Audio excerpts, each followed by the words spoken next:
Hey, welcome to Classic Value Investors and Microcap Explosions.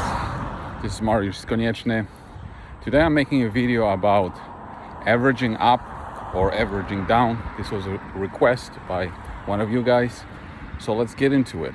You know, there's people out there that come up with all kinds of reasons, rule of thumbs, like for example, don't ever catch a falling knife, or always buy on the way up, or sell your position when it's down 10%, right? Stop losses and things like this. And we all love rule of thumbs, okay? We do.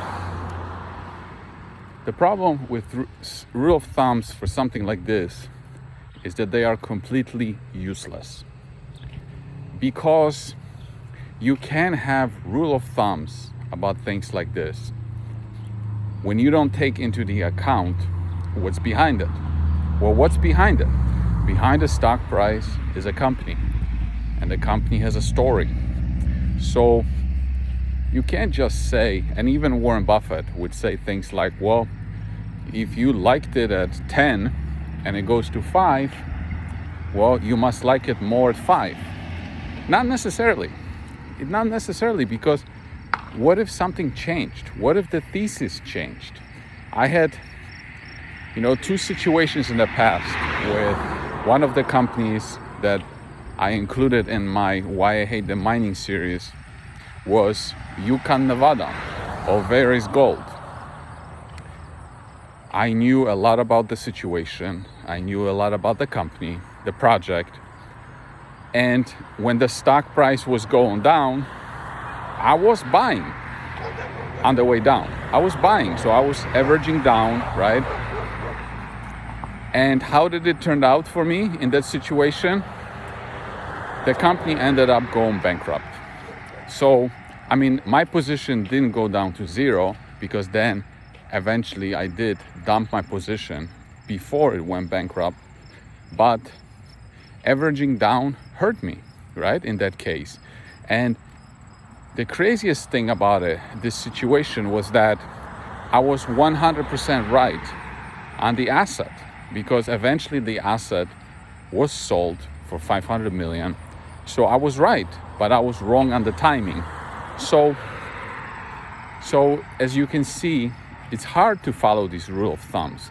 And then I remember this specifically when another gold company that went into nothing or disappointed very well was Arcana. And I remember a point of time where Arcana was actually going up, and I didn't do anything, but somebody told me, well, the greatest traders in the world, they increase their positions on the way up because it means that the company is delivering.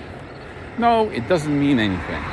Just because the stock price is going up, it doesn't mean that. It could mean that, but it could also mean that people are just getting more excited about the story, and that's why they're pushing it up. But it doesn't mean that this is actually true.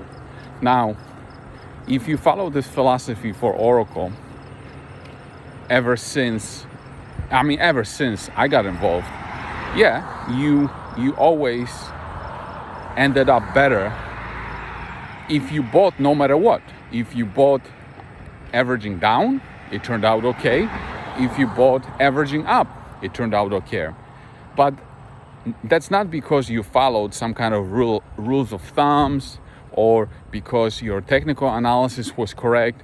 It was because the company was truly delivering on the milestones that needed to deliver.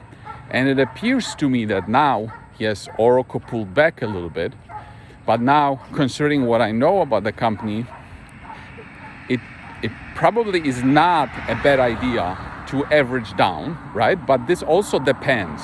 It depends on your own situation. Like, do you have money to average down? What's your holding strategy? What kind of investor are you? Are you an individual, or are you a hedge fund? Because when I buy anything, I always expect it to go down immediately after I buy it.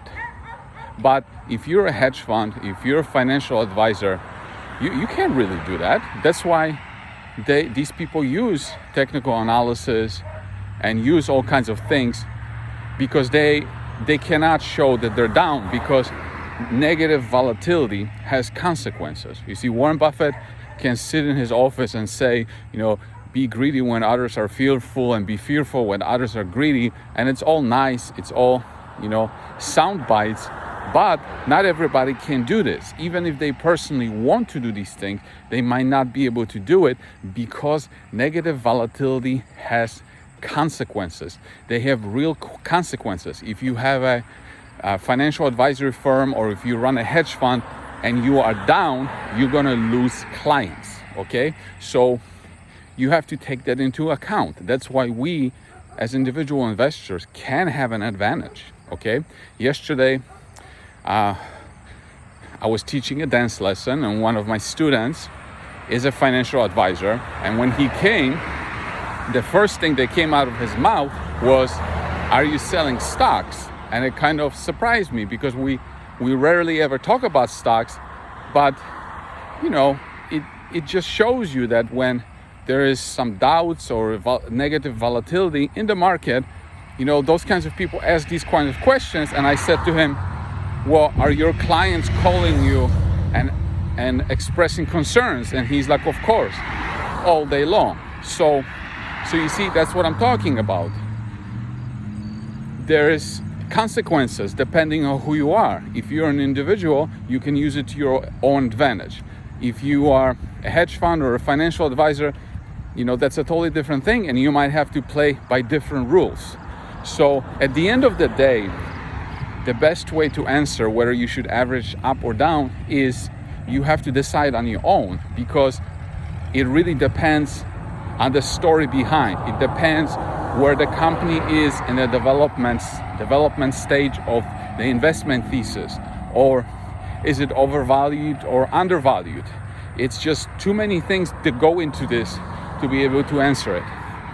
Yeah, so I hope this helps. Thanks for watching. Have a good day.